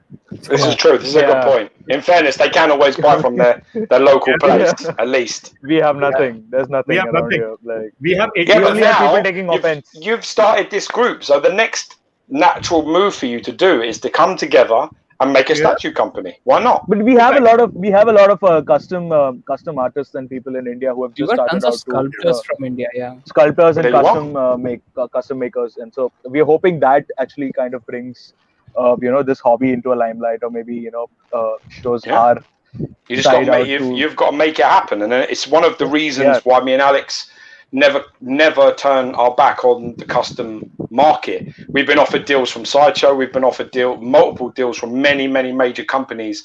As long as we are prepared to not talk about any customs, not share or promote or any of those things. But the problem that me and Alex both agree on is that without customs, you don't have Daniel Bell. Without customs, you do not have many good sculptors, good painters, good artists. There has to be somewhere at grassroots for these guys to show what they've got, because you don't just walk into fucking Sideshow Collectibles with with your kit in your hand and say, "Oh, I'm pretty good at sculpting." They'd be like, "Congratulations! Now get the fuck out of my office." You need to have a portfolio, and a portfolio can only be made by the unlicensed market, really. The fan art stuff. You have to build this stuff. You have to start getting things out there. There wouldn't be a Caleb Nefson. There wouldn't be, a lot of very good sculptors out there that have made some amazing licensed pieces without them having an avenue. But me and Alex also do agree look that at Franco Carlissimo. I mean, he's now doing movies and stuff. He's got licensed deals now as well. So, again, he made all his stuff doing customs, and he's done great jobs doing customs. So exactly, he's a fantastic artist. That the world would be a poorer place in our community without his work. So you can't, if you shut them avenues down like the major companies want. See, they say these things with one breath. They have no idea what they're asking for. Because if everybody just turned around and said, "Yeah, sure, right, send us free statues and give us a better, affiliation rate," and we'll just completely denounce that customs even exist. If we did that, you don't sign no Daniel Bell. Yeah. You don't have all of his followers and all of his fans like buying his stuff. You don't have it. It doesn't exist. It's not there. So you've got to be very careful about what you're asking. And remember that there needs to be somewhere. The only thing is we do agree, me and Alex, that there are far too many mainstream characters being made every year over and over and over again to line pockets. We do not need another Wolverine. We do not need a Silver Surfer, Magneto on throne 4,000 times. We don't need them. We don't need them. We need stuff that hasn't been made. Fill the gap. So you need, like, I don't know, if you're an X-Men collector, you need Bishop in quarter scale. You need Forge in quarter scale. Nova.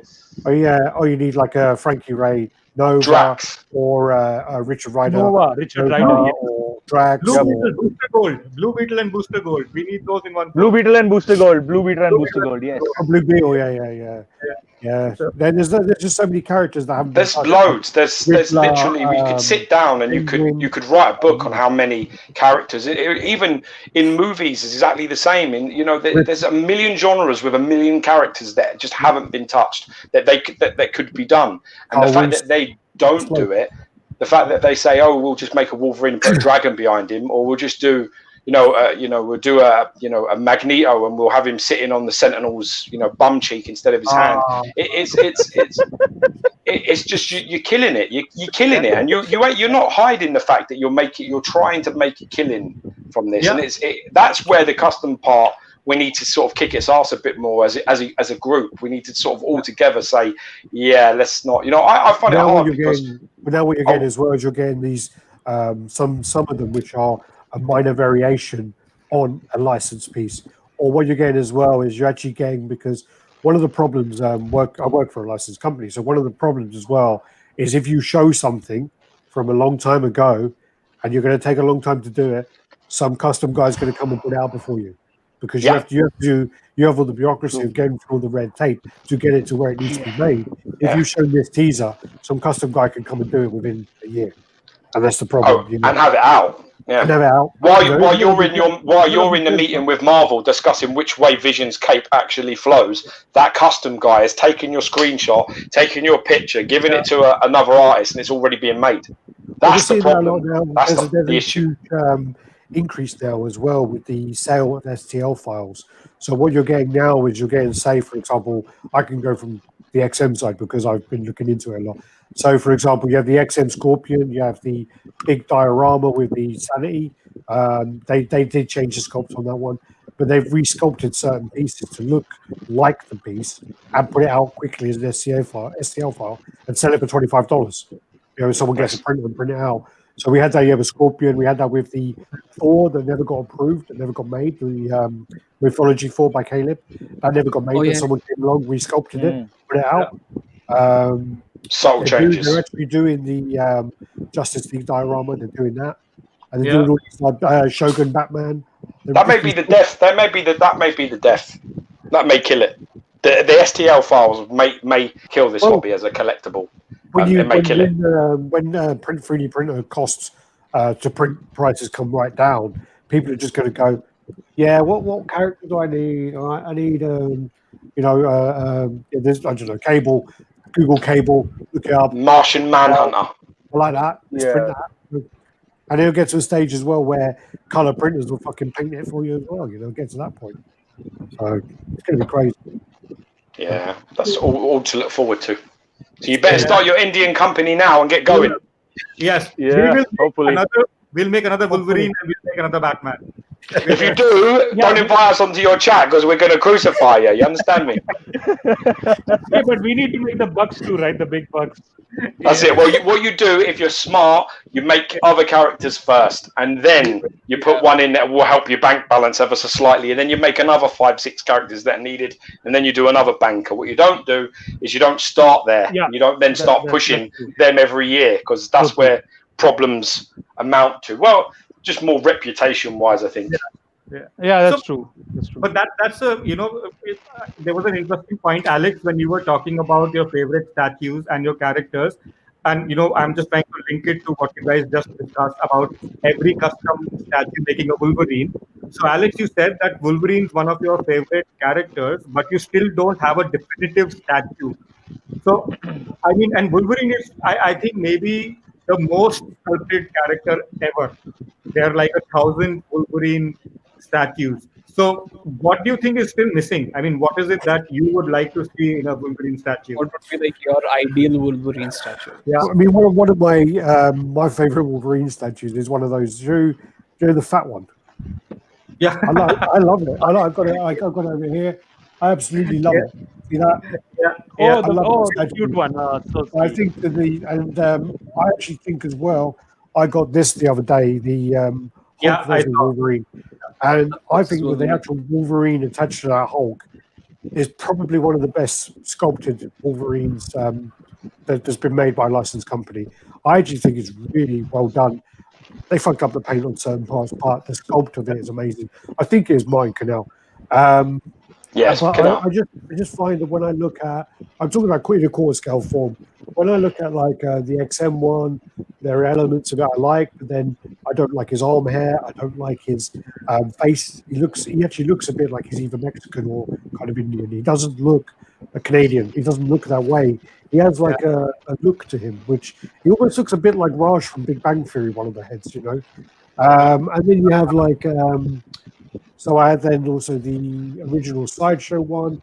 I like elements of that. I like the masked head. I like the claws. But I don't like the suit. And also he has this weird thing going on with his ribcage. Stop talking about all the stuff you don't like and start saying what kind of Wolverine you want. No, I'm just saying that there's always an element, and then also the question is, what Wolverine would you like? I'm getting onto it. If our company had to make a Wolverine for you, what? Yeah. Well, I mean, just make sure it doesn't have made-up muscles. Like then there's a guy who makes Wolverines, and the anatomy's wrong. There's just all these weird muscles that don't exist.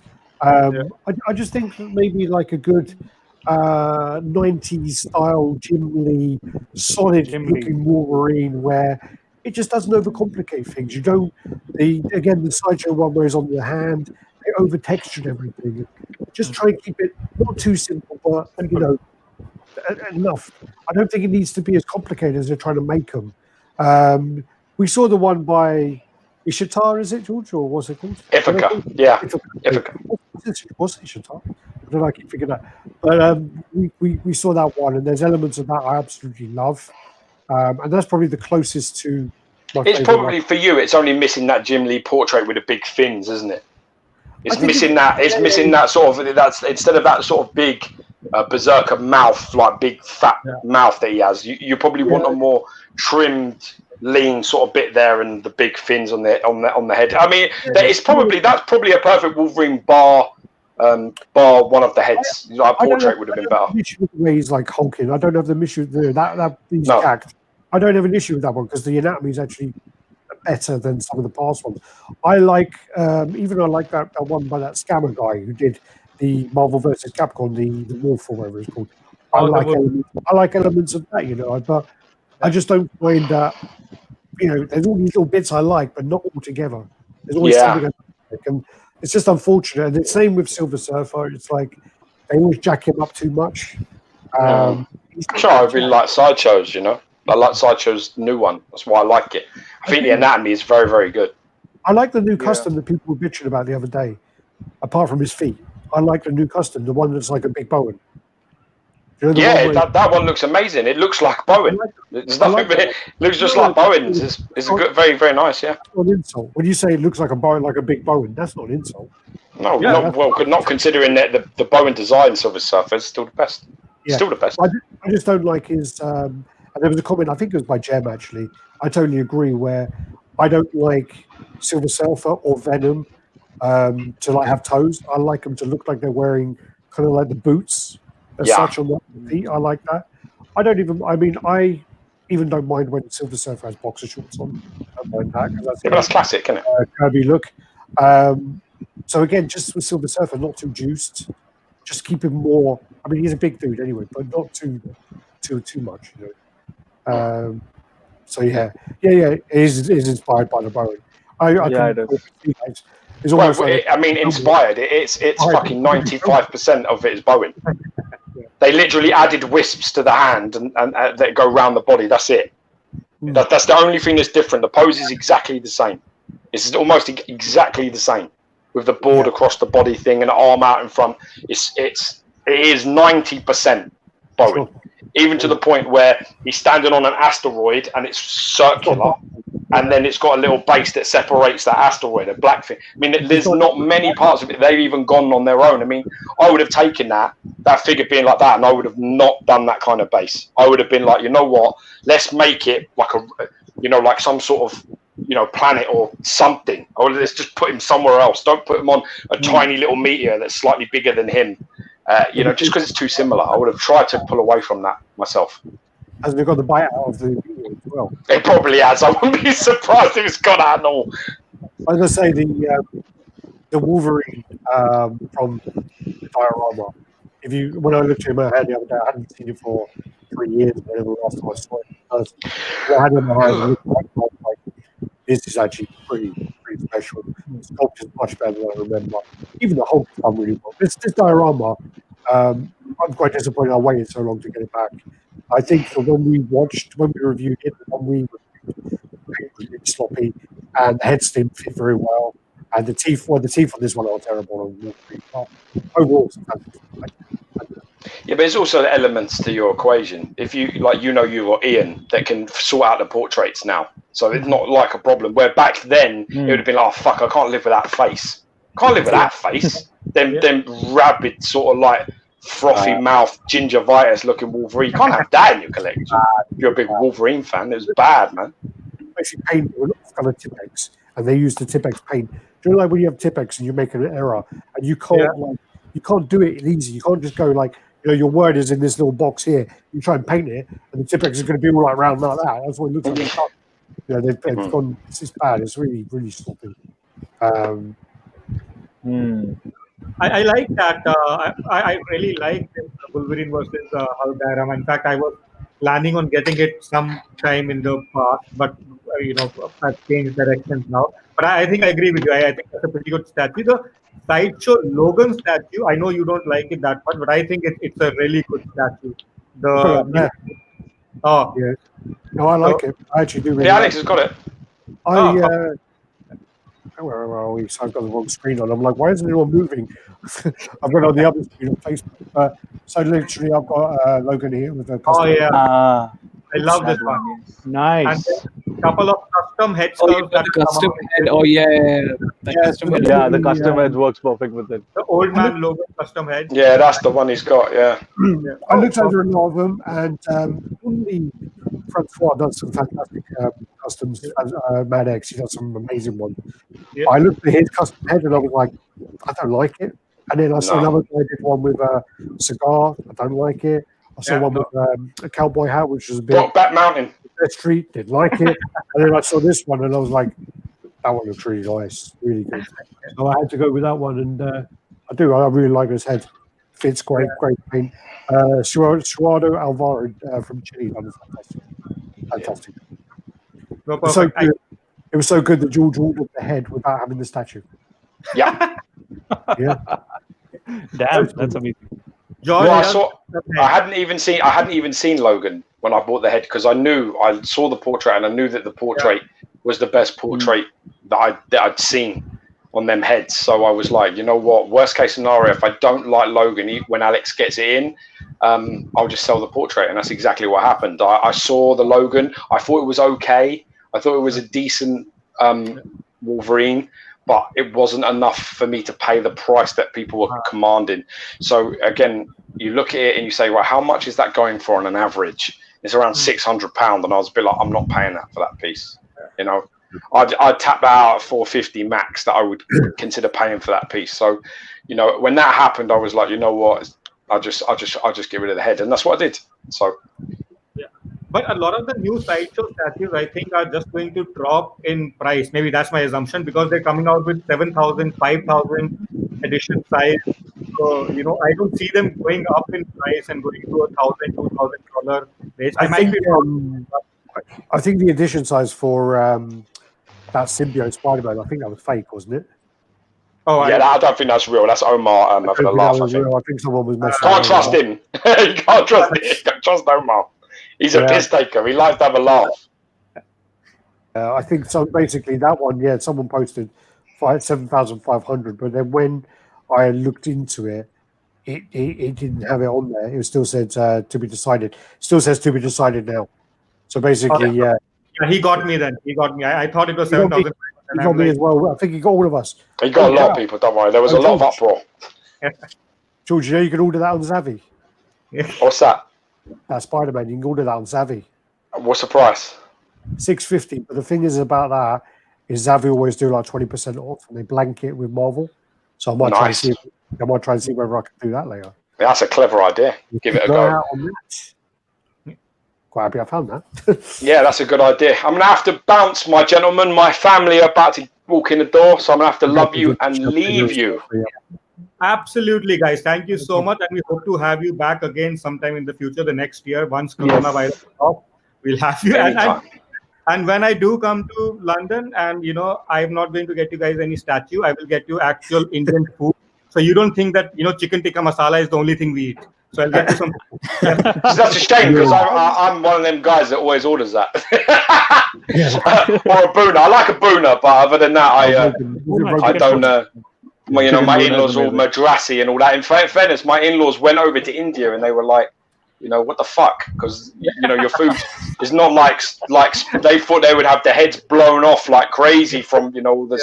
And they went over there. You know, I remember them coming home and I was thinking, I bet they had a great time. And they said that fucking like, you know, the food is like nothing like here. I'm like, well, yeah, they have their own. They don't eat like that. Isn't the Vindaloo, isn't that Portuguese or something? Vindaloo is like they're created in Portugal or something. They don't. Their food's like a bit more gently spiced. They have a different way of like. It's not meant to be like that. You know, over here they're like, oh, do you want this stuff that tastes like butter, or do you want this stuff that's gonna blow your fucking head off? Which one do you want? And that's the English people go, oh, I'll have the butter, or I have the chili. There's no middle ground over here. Yeah. So that's the problem. But it did make me laugh. I thought it was hilarious when they come back. Perfect. Right, guys, thank you so much. I think it was wonderful. We thought we'll have, you know, questions Thank and you for stuff. joining us. That was a pleasure. I appreciate the invite. It's nice to sit back. Actually, I always sit back every week and don't do much. But I think Alex has enjoyed. Well, no, that's the thing is, I'm here and I'm still finding myself like scrolling into the comments, and every now and again I'm clicking on the side and I'm like, oh yeah, that's not me. Who's in control of that shit. Normally I'll go like. I'm talking about Bowen, and then someone goes like, "Oh yeah, actually, it's inspired by Bowen." I would kind of click on that comment, and it pulls it to the screen, and that's what I would be doing at the moment. But yeah. By the way, the grumpy grandma also joined the comments. He's the one who's being hey boys. He's your grandpa version that we have. Well, that's the funny thing. The lean guy. The lean guy. He's not here. He's not here. Yeah, that's my kind of guy. That right there. But what we'll have to do, gents, is we'll try and pull you onto maybe a Rad Titan chat in future if you want to come on and introduce your group and tell people where to find you. That would be amazing. Because it's like we say, that it's about making the world a little bit bigger rather than trying to make it smaller, right? Get people there out there collecting with you to find you. You're making the world smaller. No, you want to make it. You want to in collecting. You want it to be bigger, don't you, idiot? You want like more people that are on their own. That don't think there's anybody out there that they can mix and be friends with, that they can speak to. Exactly. No, we got to break the news about the 80% to them too, no? So yeah. Everybody needs to know about the 80%. Exactly. About 20.